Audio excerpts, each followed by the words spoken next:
Alors, fin de la leçon du chapitre 10, géométrie dans l'espace. Nous allons voir comment nous repérer donc sur une sphère. Alors, donc, sur Terre, que l'on assimile à une sphère, on peut se repérer grâce à deux coordonnées qui sont rattachées à deux grands cercles. Le premier est l'équateur et le second, le méridien de Greenwich. Donc en fait, ce qu'on appelle un grand cercle, c'est un cercle dont le rayon est égal au rayon de la sphère. C'est-à-dire, par exemple, on ne peut pas prendre un cercle qui est là, un petit, ou un petit qui est là. Voilà, donc l'équateur, c'est le grand cercle, référence comme ça, à l'horizontale, et le méridien de Greenwich, c'est le grand cercle qui correspond, voilà, à la verticale. Alors, on vous dit, ces coordonnées sont appelées respectivement, donc longitude et latitude. Donc, longitude, c'est comme ceci, c'est quand on va soit vers l'ouest, soit vers l'est. Et la latitude, c'est lorsqu'on va soit vers le nord, soit vers le sud. Donc ici, vous avez ce point rouge. Ici, on dit qu'il est à 58 degrés nord et à 80 degrés est.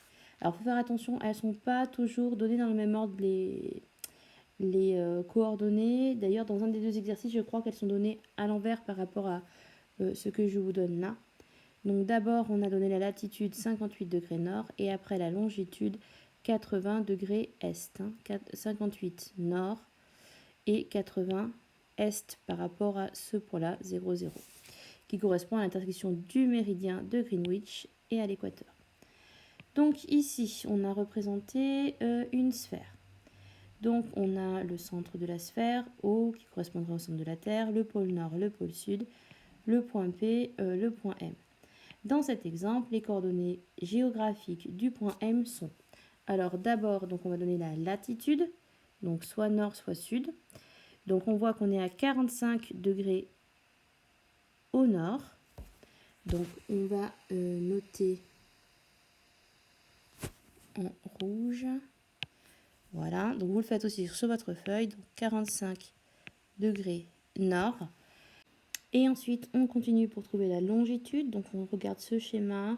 Le 0 est là, le point P qui correspond à la projection en quelque sorte, voilà, sur l'équateur du point M en suivant le méridien.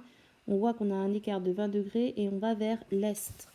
Donc on va marquer qu'on est à 20 degrés est. Voilà. Donc là, on a établi les coordonnées géographiques du point M. Donc 45 degrés nord, 20 degrés est. Mais en fait, je crois que les systèmes GPS inversent les coordonnées, c'est-à-dire qu'ils vont d'abord donner 20 degrés est et 45 degrés nord. Donc, bon, après, vous savez que pour la latitude, c'est nord-sud, donc forcément c'est cette valeur-là. Et que pour la longitude, c'est est-ouest, donc c'est forcément cette valeur-ci. Et donc, pour information, les coordonnées d'île sont approximativement 45,807 degrés nord et 1,223 degrés est. Voilà, c'est tout pour la fin de la leçon.